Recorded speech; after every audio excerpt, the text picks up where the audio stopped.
Welcome to Home Education Matters, the weekly podcast supporting you on your home education journey.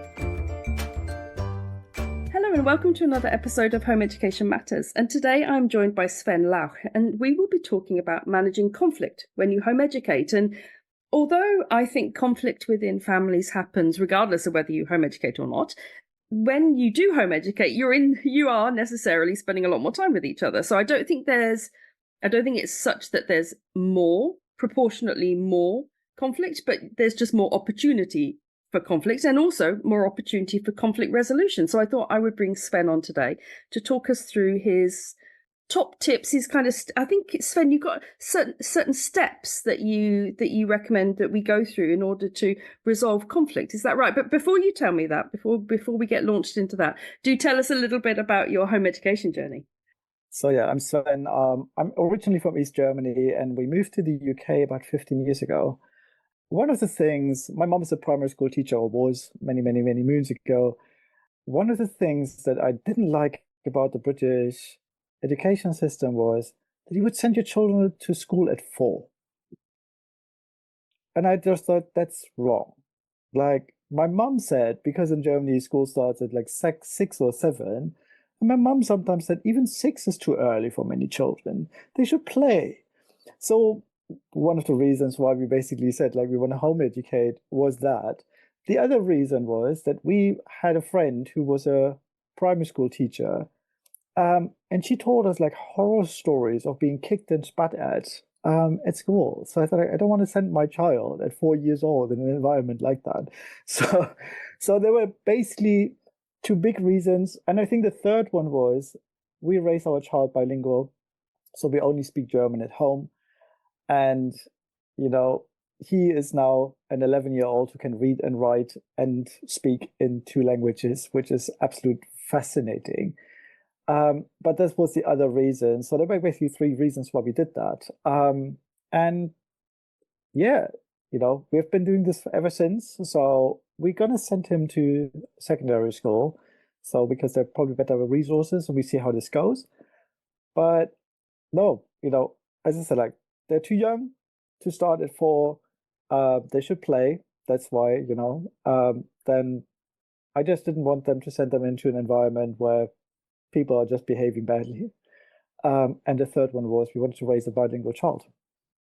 Well, that's really interesting because I think a lot of our listeners might think that sending your child into secondary school, you might be more guaranteed bad behavior, but that is more likely to be from one pupil to another.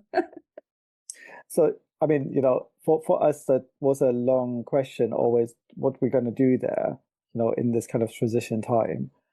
But I've seen it also from a lot of parents that have done something similar, that because of the closeness that you had until the age of 11, that they're actually more stable as human beings. And so they actually can very flourish because they're more confident in the school environment. So they don't necessarily go for the whole peer thing because you have a stronger relationship, a stronger bond with your child.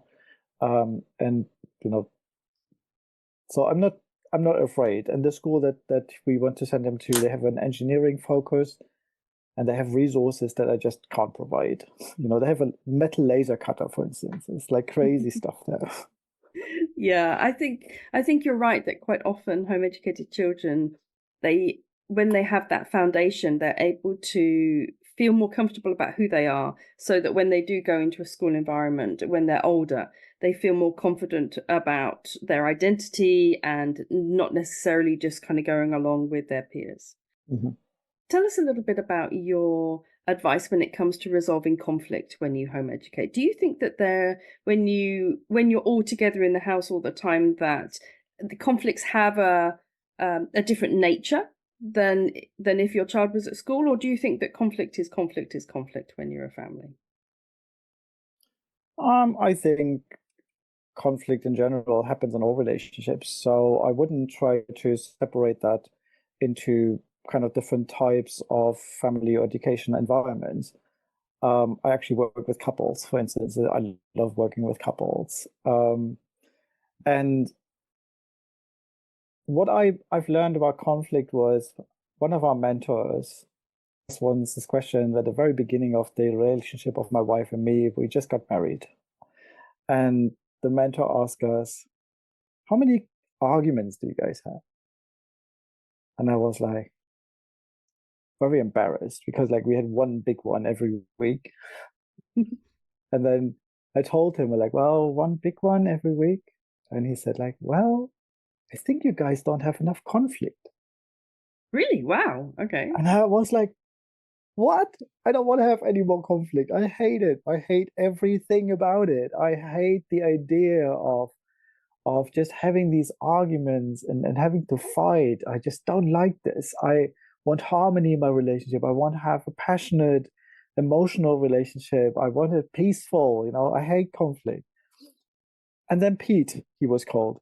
He said, like, you guys have a wrong understanding what conflict is and what it's all about. And that was kind of where something started, because he said like every conflict situation is the opportunity to get to know each other better. It's an opportunity to come closer, to deepen your relationship. It's an opportunity to understand the other person better and support them in being who they are. And at the time, it's like, sounds really cool. It makes sense to me, but it took me about 10 years to get to the place where I felt like, now I know how I can take advantage of conflict. But yeah, that's kind of how I see conflict. So for me, conflict is an opportunity. I'm not talking about necessarily just the loud arguments, the shouting at each other. I'm really talking about these everyday small little conflicts that we very often avoid. You know, we rather not talk about it. We just like, I don't want to make a mess. I don't make a fuss right now about this. So we just ignore those small situations, even though those are the ones, if we use them properly, we can really create a powerful way of building relationships. I think you're right. I think that's such an interesting perspective, because I think what we quite often fear when we fear conflict is we have a fear of conflict, and so we don't talk about things, and because we fear that talking will turn into conflict, and then you end up in silence. And one thing's for sure is that silence isn't opportunity, whereas communication is opportunity, and conflict at least is a form of communication. Yeah, you're right. And you made already a great point around the fear and emotional side. And that's kind of where my process actually starts. I don't take an emotional route. So most conflict resolution focuses on the issue. You try to solve the problem. Mm. But in my work, in my relationship with my wife, that was the first time where I discovered that. But also when I work with couples or with children, the issue that you face is usually not the problem. It doesn't need solving. The conflict is not between you. The conflict is within each of you.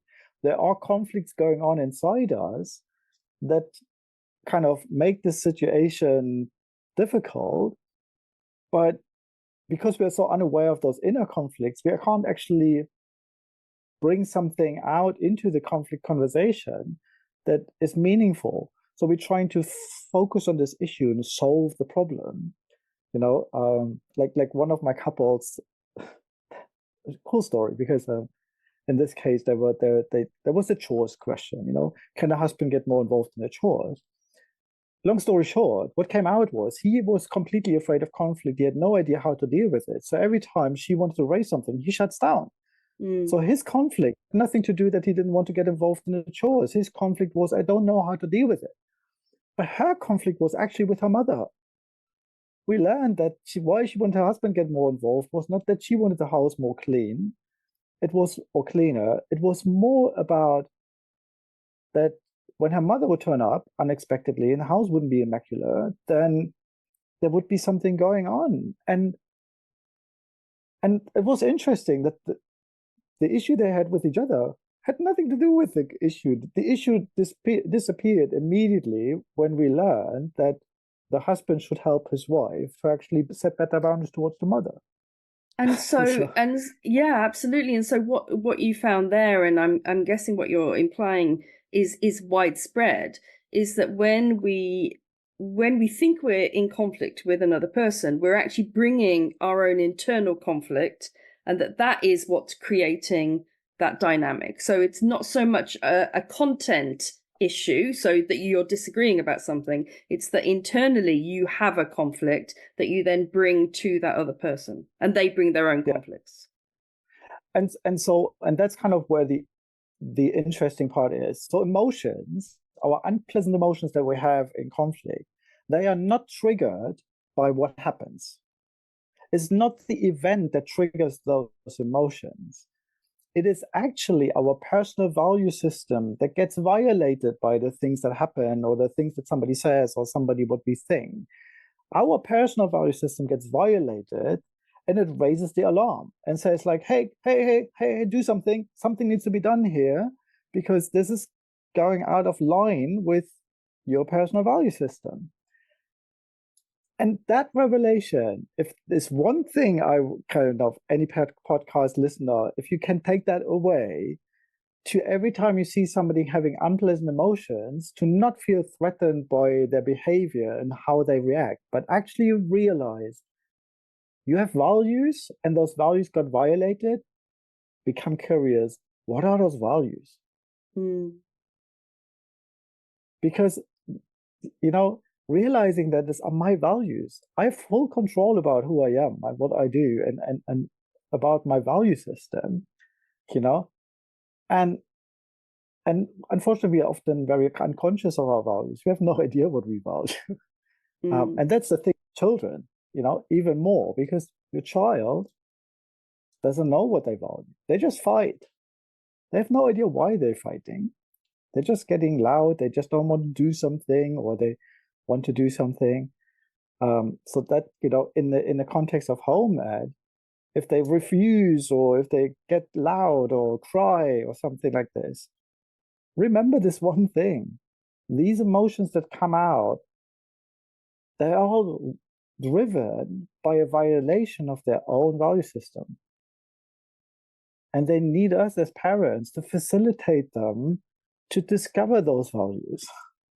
I think that sometimes with children, we can look at a child and have a very clear idea of like one particular value. I know that my son from very early on had a very strong value of fairness, and my daughter had a very strong value of autonomy, for example, and I was able to recognize that.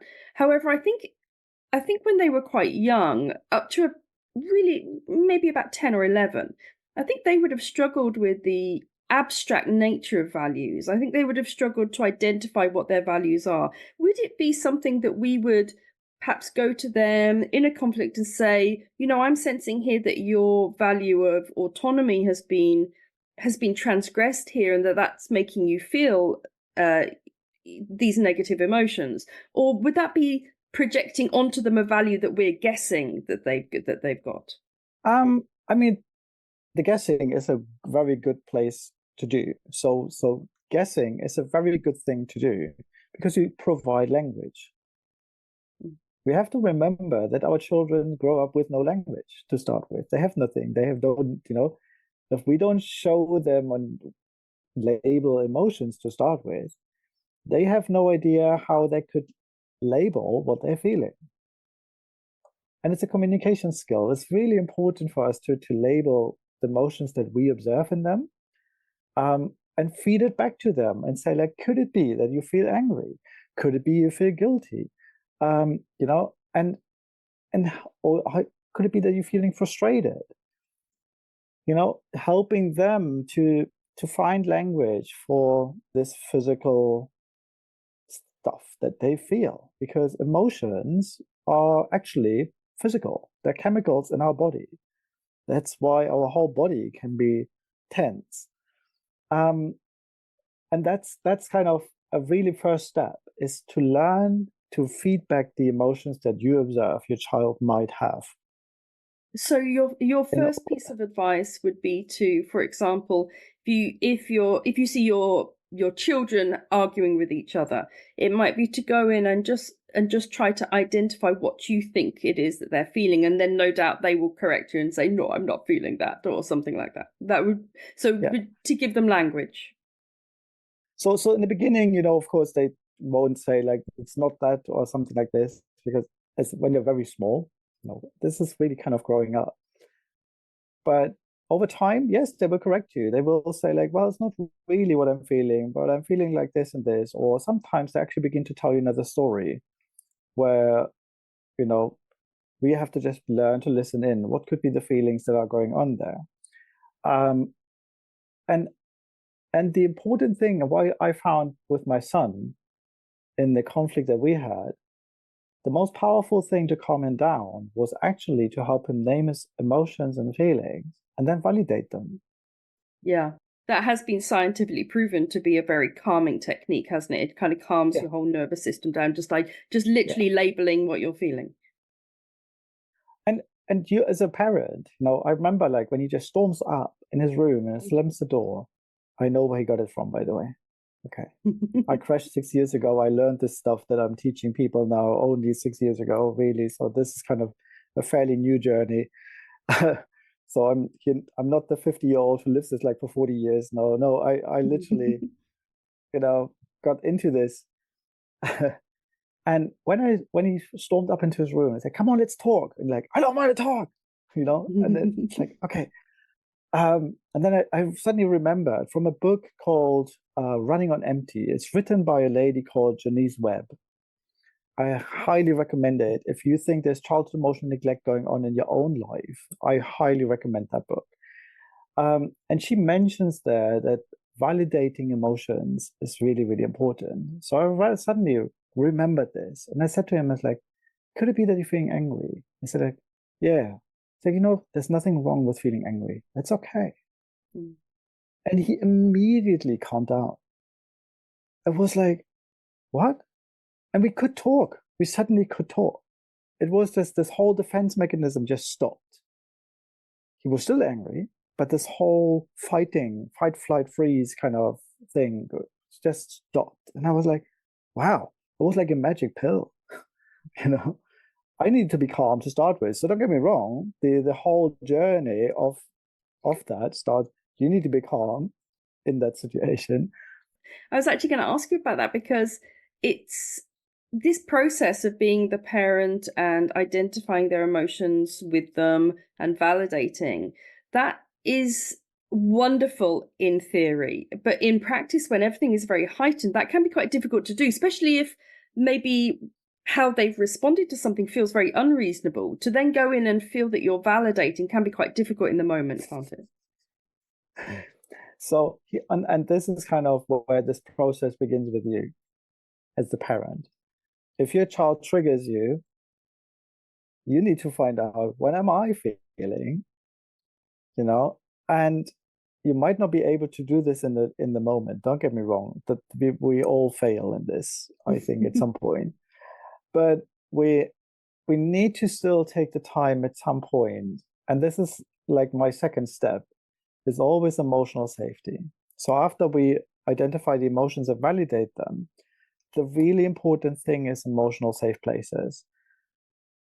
And you as a parent need to identify your own to start with. Where in your house is your emotional safe place as a physical place? Where is a place that you can withdraw to actually think?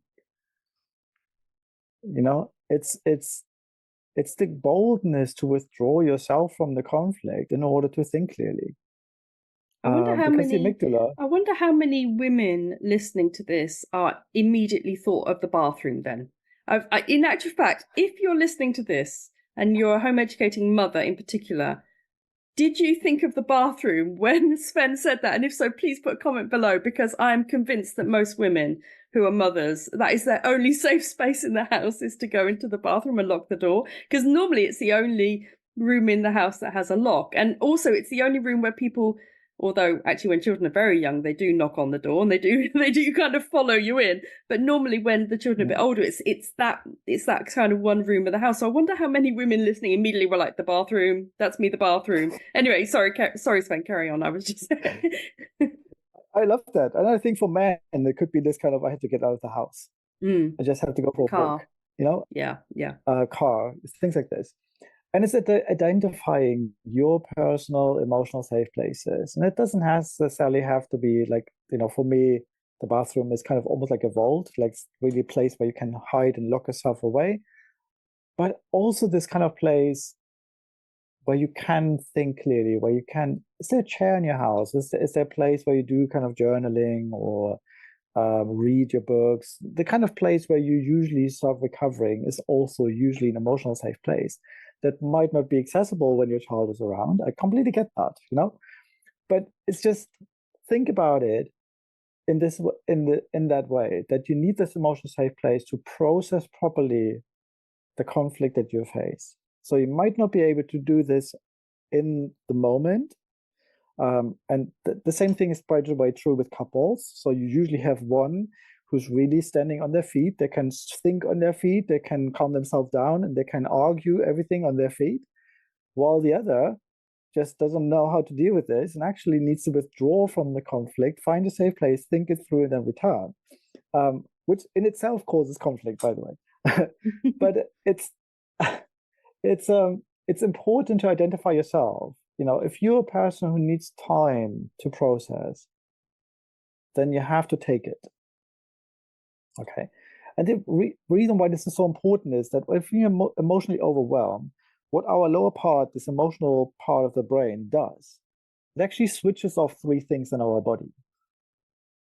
And one of them is our thinking. We cannot think clearly if we are emotionally overwhelmed. And that's true for your child too. Okay. So if you expect them to think clearly while they're shouting, I can guarantee you their brain is not even engaged. They can't think clearly.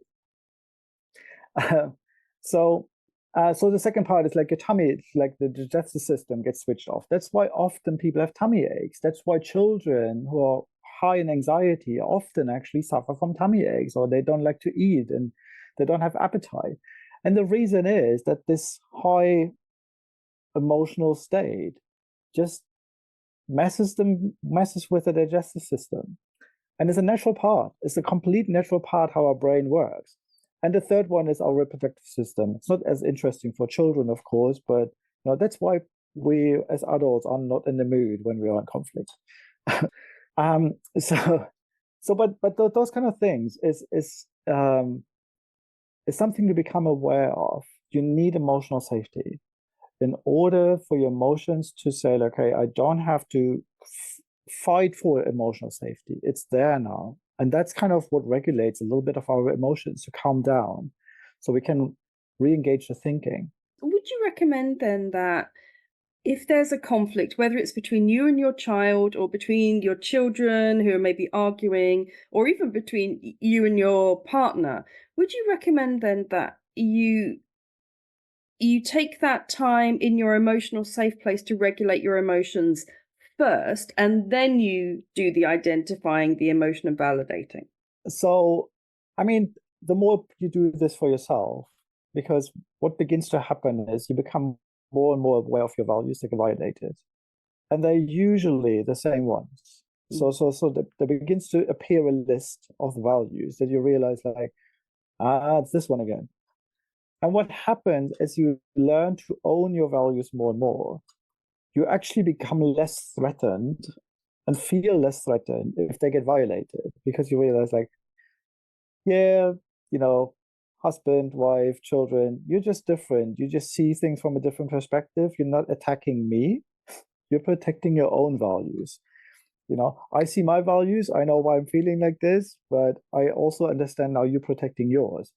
So we are calmer to start with. So what happens over time by going through this emotional development process is we have such a clarity about ourselves that we feel less threatened by the things that happen. And then we can stand and validate, like, in the beginning, I overreacted with my son so many times. That's why I said, I know where he got it from. Why he runs away and slams the door. He observed his dad doing this when he has a conflict with his wife. So don't get me wrong, it's like or with the son's mom. And it's like I'm trying to teach him now a different way of doing it. And I tell him sometimes, we're both on a journey. I'm learning too. I'm not perfect. I'm not trying to be. I have to still learn things. But so that's really the important part is if you consistently learn and use it for self-discovery, you will become calmer, more stable, more standing on your own personal values, understanding that other people, including your children, have different values that might feel opposing, but they're actually not opposing, they're actually complementing you. They widen your view. They're not against you. It's But not an attack. what if you have opposing values? I mean, what if that, I don't know. I mean, I'm trying to think of two opposing values, but say, for example, you have a value of freedom and they have a value of control. I don't know if that is a value, but maybe it feels a little bit like one. So they're wanting to have everything very ordered, for example, and then you like everything to be very free, and they're your two conflicting values. At what point, I mean, does one value trump another? Do you just talk them through and think, oh well, we're just going to have a lot of conflict about this? So I have two opposing in my relation with my wife, which was actually one of our breakthrough moments. I have a high value for connection. I want to really deeply feel connected. My wife has a core value of independence. Mm. And for years, I always felt independence doesn't work in a relationship. That was truly my thought process. You can't be an independent person in a relationship. That doesn't work. And her independence consistently felt like to me like a threat to the relationship as a whole. So, every time she just would be in her own world thinking, I would think like, our relationship is going to fall apart. We're going to divorce at some point. I was really scared until I named that value of connection as in one of our conflicts. And I realized like, I'm actually feeling like I lost connection. And what I did in this communication, and this is kind of after this identifying, this kind of the third part in this journey is identifying those values. And then the fourth one is we try to recover one. So we identify those values as values, and we want to recover a value and do something about it. And in this case, I suddenly began to talk to my wife differently. And I told her, like, you know what, in this kind of conflict, I really feel like I lost connection and I'm not 100% sure anymore where I'm standing. Can we talk? That was the first time where I didn't say, like, you never take care of me, you never see this, you always do this, you're always just in your own world. No, I suddenly came with an I statement. I feel like I lost connection. Can we talk? So then we sat down, and one of the reasons why that actually happened was she had locked herself away to process something for herself in the moment using this kind of method that I use. Um, and I wanted to do this with her because I see it more as a communication skill, as a conversational way of dealing with things. Well, she said, like, I can't do this in front of you. And I was so upset when she said that. Like for me, the whole world fell apart. Like, I can't do this in front of you. It's like, no, no. And then we sat down the next morning and she said, like, okay, I'm going to show you what I did. She actually had drawn, I've used cards and we have card patterns and things like this. So she had drawn her pattern into a journal. She had wrote down a list of the values that she felt like were violated and things like this. So she puts it all on the table, like uses the cards, just relays everything. And I look at her cards and I say, like, wow, that must feel messy. And she looks at me and says, like, you've never made a statement like that. She always told me, like, I wish you would be more empathetic. Mm. And suddenly I look at these emotion cards and I say, like, that must feel really messy. And she said, like, you've never made a statement like that. You've never validated how I feel. Okay. So even in that relationship, it just started a transformation. The next thing was I looked on her values, and her values were things like, I feel like I can't take care of myself. I don't have permission to do what I'd love to do, and I don't have permission to yeah, it was all around a lot of subject of self-care, just taking time for herself, removing herself from everything, and just locking herself away and doing her thing. And the list was something like this. And I looked at this list and I told her, I said, like, well, looking at your list, I really feel like you probably really have a core value of independence. And she looks at me and says, but you always tell me that independence doesn't work in a relationship. And I feel like a fraud because I think something is wrong with me because I have this strong desire for independence. Now, what I learned out of the situation was we would have never had that conversation to connect so deeply as we did if she wouldn't have locked her away to start with. Mm. So I realized, like, wow, wait a minute. You and I, if I support you in your independence and value that and help you to take this time and help you to create the space for you, what comes out of that place of independence is a far deeper way how we connect. So they're not opposing.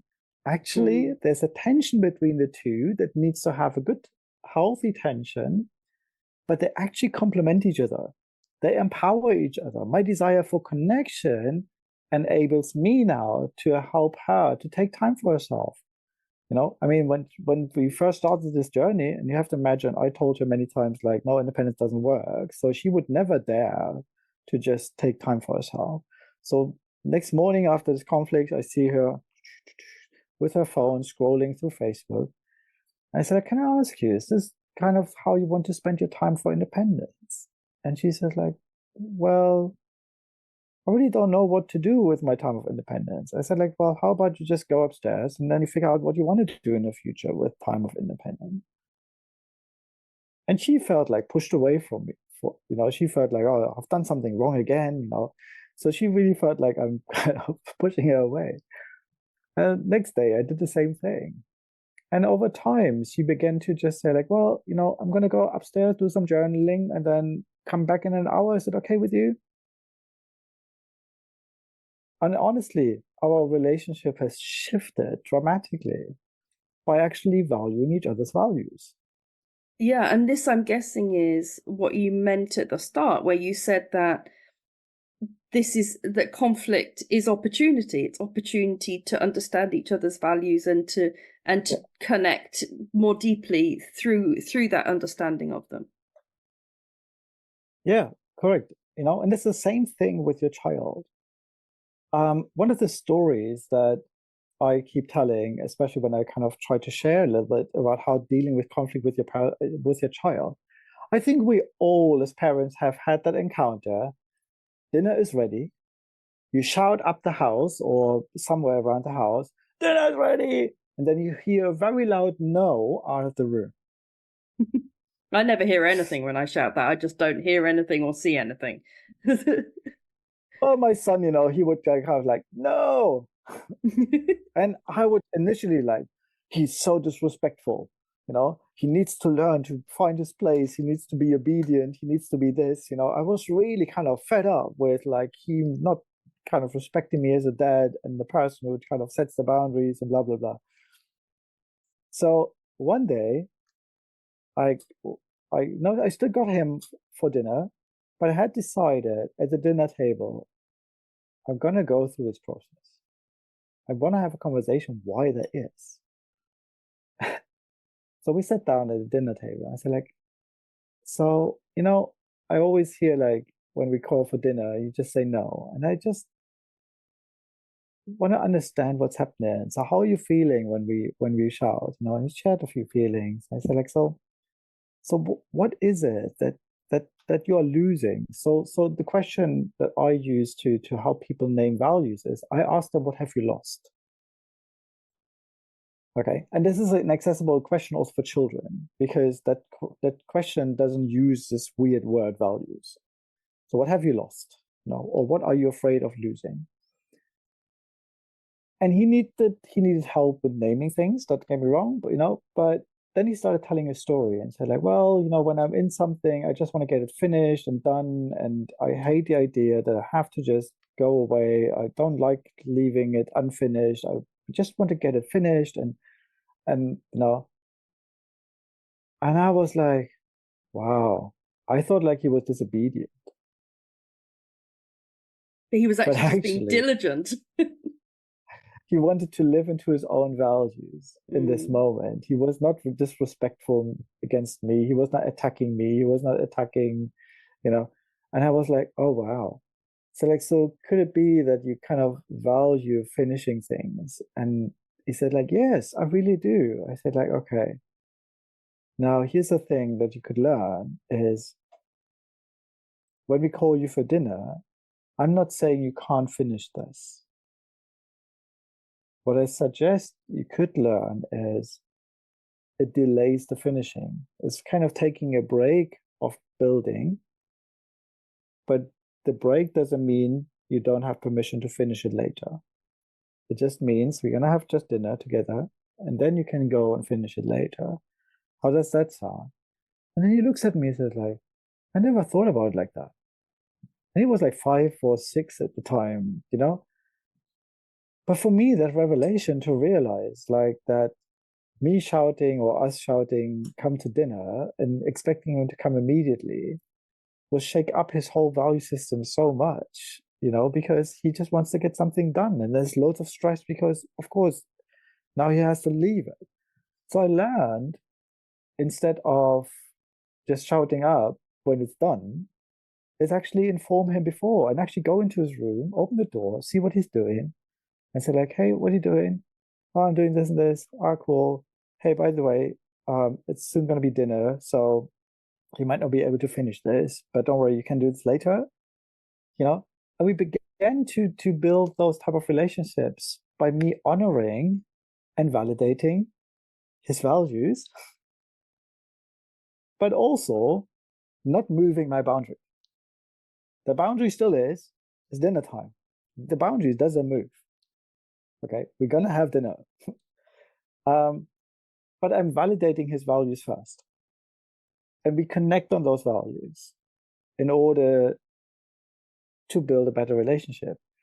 Are there times in which you would move your boundaries to reflect the values that you've discovered about that other person? I certainly would say that sometimes those priorities happen.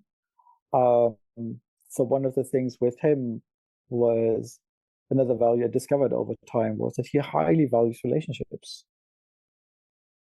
And this was a conflict between him and a kid, where we discovered this when I helped him to think this through. That it wasn't that this child broke something, but that he was afraid the relationship would break apart at some point, just because of those kind of bad behaviors. And I must say I've probably moved my boundaries in many ways because I began to realize like, no, he values relationships, and I need to be careful that I don't become like the parent who just like, this is what is this is the next, this is the next, this is the next. And we become unrelational. I really needed to find ways how I can help him to live into this value of building relationships.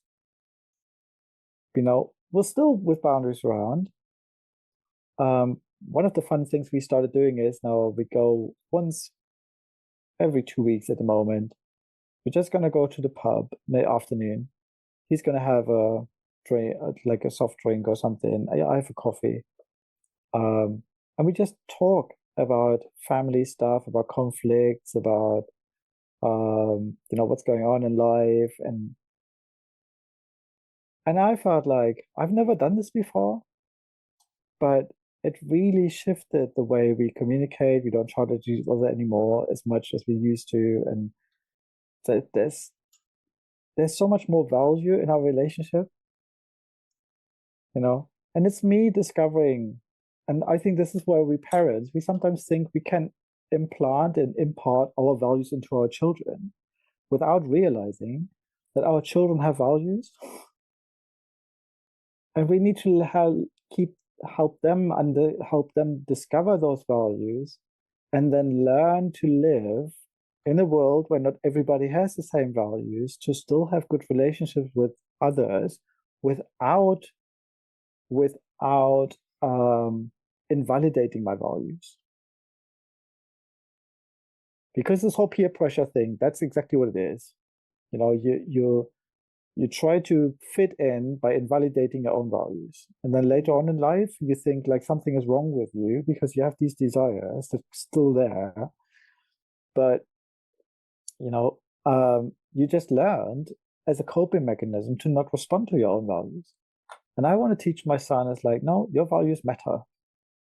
And so what it sounds like what you discovered there was that by focusing on by understanding that in conflict we're able to find out what the other person is lacking, what it is that they're needing, and what they need is quite often a core value that isn't being met. So they have this unmet need, which is an unmet value in those words. And it Mhm. sounds like when you had your understanding of your value of connection, and then you understood that your son has a strong value of relationship, you actually were able to combine those together and meet up every week and spend time together because obviously you each have a very similar core value in that way.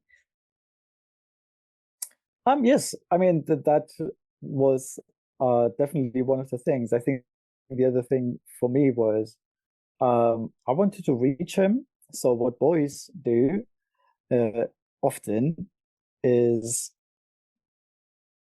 they are some part of masculinity, and I think that's not toxic, even though people probably try to put it into the toxic box. Men are generally competitive. Okay, we compete. The problem with men have lost in this kind of tribal idea of thinking is we have lost this tribal idea of thinking. Now, every man individually is in competition with every other man. The problem is that that's why we men, I think, are so isolated. And one of the biggest failures of parenthood I've seen in my own life, receiving it from my dad, but also in the first years of my son, is I wasn't emotionally accessible. I wasn't actually the safe male that you don't have to be in competition with. And I needed to learn to share this with my son that while we have our little mini competitions, just for fun and play games together and things like this, we have competitions, but I always tell him like you just have to remember one thing. I'm not a man that you have to be in competition with. I value you as who you are. You can fail big, you can win big. I don't care. I love you. Okay. And it's something that I have I use those meetings to emotionally connect. I go to my son and ask those kind of weird questions, I was like, how's it going with the girls? How many men do this? I have this kind of question. Or I encourage him to say, like, hey, think it through. If there's something in our relationship that go against your values, remember there's nothing wrong with feeling unpleasant. Remember that when you feel those things, there are values that you have. So find just your emotional safe place and name those values. And I encourage you to come to me and share them with me. So one of the things he started doing a few years ago is like saying things like, Daddy, I wish you wouldn't be so loud sometimes. And I was like, wow, big proud daddy moment. But on the other hand, I began to notice I don't know many boys who at the age of 8 could come up to their dad, who might be shouting at them, and then come back later and say, like, Daddy, I'd wish you wouldn't be so loud sometimes, without the dad feeling disrespected, and actually Mm. become louder and destroying the relationship or damaging the relationship even more. And that was kind of something where I felt like I want to spend time with my son, and we talk about man stuff. We talk about, we're going to talk about relationships and women and and and and things like this. I want him to know there's nothing that he's going to feel in his teens that is weird And in that he there. can't talk to you about. Yeah. And I think that's kind of what we lose with boys very quickly. It's like how quickly I was shocked when he started at 7 or 8, beginning to hide his emotions. Like, really, it's like you're not trying to show how you're feeling, And I was like, I don't want him to have the feeling that he has to hide his emotions even from his dad. I tell him, like, there's nothing wrong with hiding your emotions from strangers around you. Actually, this is a strength we men have. I think this is something really cool. We can do this. We can just not show how we actually feel. It's like, but you need relationships where you are allowed to feel, and where you feel, and where you process things. And I said, like, this is where I come in. This is where your friends, where a network of good friends comes in, learning to communicate with each other like this. But yeah, that's kind of one of my little passions. Yeah, that's fascinating. So let's just recap a little bit on the 4 steps so that I'm nice and clear and our listeners are nice and clear about them. So firstly, would you say that it's important to give yourself time and space to process through your emotions in a conflict before you engage with your child? So the first step I call awareness. So it's becoming aware that you feel as a parent, but also becoming aware that your child feels, to start with. And again, remember this one sentence: the emotions are not triggered by the event. It's not the conflict you have with each other that triggers the emotion. It is the violation to your personal value system that does that. Okay. So there are some of your values are attacked or feel attacked, and that's why the emotion is there. And it's the same thing for your child. So becoming just aware that the conflict is not between you. There are both of you having value system that gets violated. That can already calm the whole moment down, because it's like, oh, okay, it's like there's nothing wrong with us. So awareness, and take the time. If you need the time, it's practice. Believe me, it's practice. It's practice. It's practice. It's practice. If it goes wrong in a conflict, you have shouted at each other, then start this process of awareness afterwards. Don't think like, oh, I messed it up and I can't do anything. No, that's exactly. Remove yourself and begin the process. Okay, awareness. How am I feeling? What is really what are my emotional patterns? Write those feelings down, give them names. Okay, unpleasant emotions, I call them unpleasant, and I hope you heard that. I don't call them negative because they're not negative. They have a purpose. They're there for good reason. But they want us to do something. So become aware that you have unpleasant emotions. And in order to process them, the second step is find an emotional safe place. Could that For be your child, internally? I mean, for example, could that be where you just take a few deep breaths if you can't actually environmentally take yourself somewhere else? so we teach 3 types of safe places. One safe place is, of course, physical. So it's a place where you can go, like the bathroom you mentioned earlier. The second one is a safe person. So it might actually be a good idea, if you have a really good relationship with your partner, to just go like, we had the shouting fight today and I really don't know what to do with this. And for the safe person, we talk about somebody who's able to facilitate you one step forward. So it's not somebody who says like, oh, don't worry about it. It's not somebody who pushes you away, because those kind of things like, oh, don't worry about it. Oh, don't take it so seriously. Oh, it's just feelings. It's going to go away. This is not safe. This is not safe conversation. Okay, safe conversation is, help me to find out why this triggers me. So this is a safe person. And the third one is a mental safe place. And that's kind of where the things that you just brought up, like mindfulness, doing some yoga, meditation, things like this, journaling, can become or can help you to find a mental safe place, to feel safe within yourself. So yeah, that definitely is something that can help. So yeah. And then the third one is, in this safe place, what you don't want to do is just hide. So the safe place is not a bomb shelter where you just wait until, everything is fine outside again and you just dare to go out. Use this safe place as a planning office. So even if you're sitting on the toilet, don't just sit there and wait until your child calms down and you calm down and then go out again. Take that time and ask yourself this one question: what have I lost? What am I afraid of losing? And think systemically. What have I lost in my relationship to my child?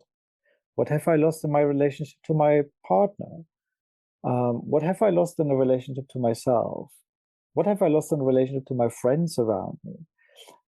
Because the list becomes, when you do this kind of questioning, becomes very long very quickly. Because there will be things on it, like a mom, you would say, like, I feel like I'm losing being a good mom. Yeah. If you have words like mom or freedom or control, ask yourselves, what does that actually mean? Control over what? What did I lose control over? Is this where you would find out your values, where you would start linking it to values? Yeah. So what did I lose control over? Or what am I trying to control? Because in those big values, or in these big words, are small values. Freedom. Freedom to do what? Name those things, because freedom to do what I want to do is not true. Nobody really believes that. But to name specific things that you want to have freedom for, that's kind of where you find clarity about yourself. Okay, where we begin to learn. Confidence. If confidence is on there, it's like, ask yourself, confidence to do what? Break those kind of big words down, because you begin to realize that those big words, you can't do anything about them because they feel too big. They feel like overarching. But if you say, like, control what, and you think one thing, like, I can control that, then you can recover that control, rather than feeling like I lost control and I can't do anything about it. So take this time to think it through. And I often say to people, the deeper you go with naming your values and the better you get with deconstructing them into those really small, specific things, the better your communication and action will be, because you can take an action that is more specific, more aligned with your personal values. And that's the fourth step. The fourth step is how to communicate that. And don't communicate just how you feel. I've heard this many times from parents. They go to their children like, when you do this, you make me feel that. Well, first of all, your child doesn't make you feel anything, because you feel and your child feels. You are not responsible for your child's feelings, and they are not responsible for yours. And their action doesn't make you feel.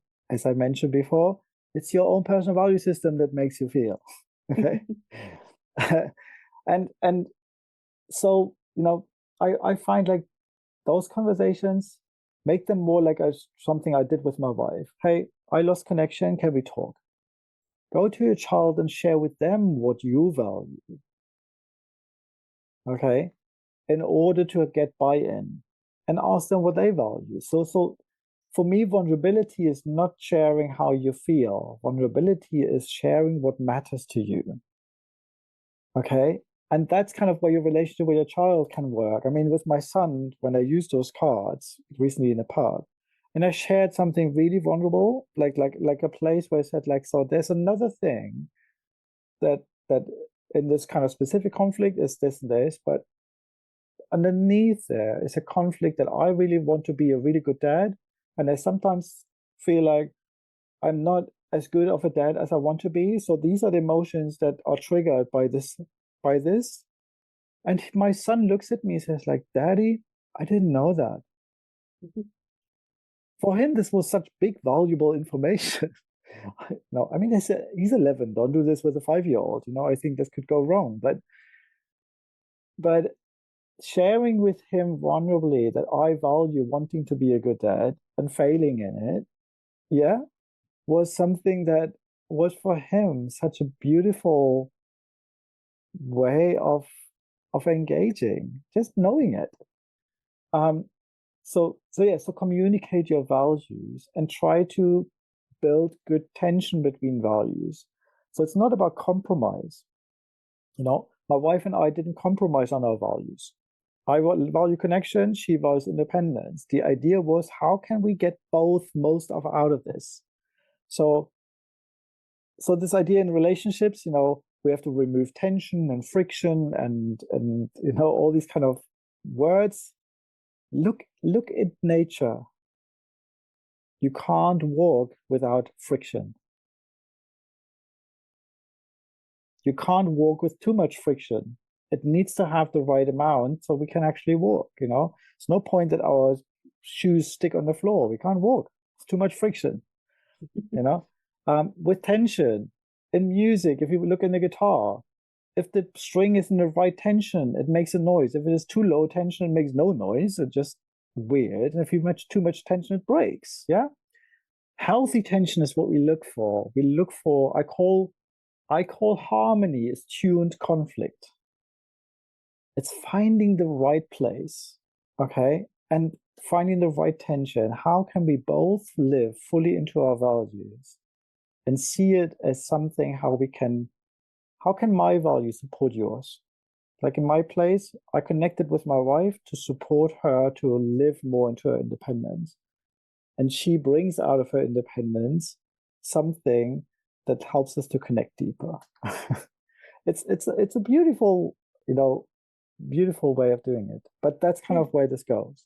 Yeah, I can see how it has that beautiful harmony where you have complementary different but complementary values coming together, and that you're able to honor and appreciate each other.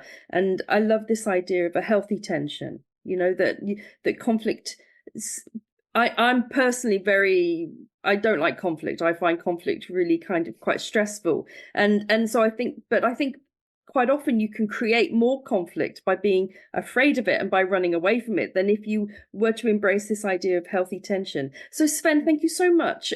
It's really been interesting to hear you talking about that. So could you let our listeners know where they can find you on social media? I know you mentioned about doing work with couples, but if you have a website or anything like that, so that our listeners could find you if they wanted to get in touch.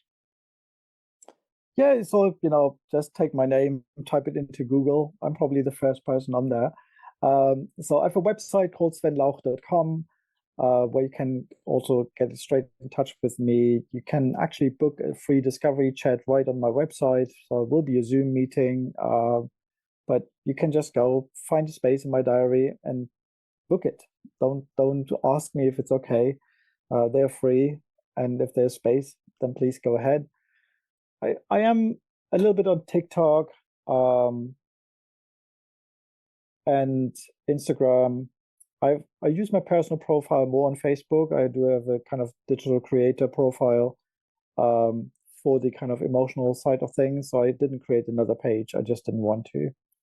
But the other thing is, for people who are business owners, and want to bring this into their teams, because I actually teach this type of stuff in businesses into teams. I also run a company called Eyes Up Training. And please feel free, and we can discuss this there. So Facebook, Instagram, TikTok, and my personal website. Perfect. Well, thank you so much, Sven. Thank you for coming on and holding our hand through a difficult subject, because I know that as a mother, it's difficult sometimes to navigate conflict. You kind of want a little bit of it, but you don't want too much of it, and you want it to be the right kind of conflict. So thank you so much for your advice and for your 4 steps there on guiding us through conflict. You're very welcome. Thank you so much for joining us for today's Home Education Matters podcast. See you at the next one. Have a lovely day.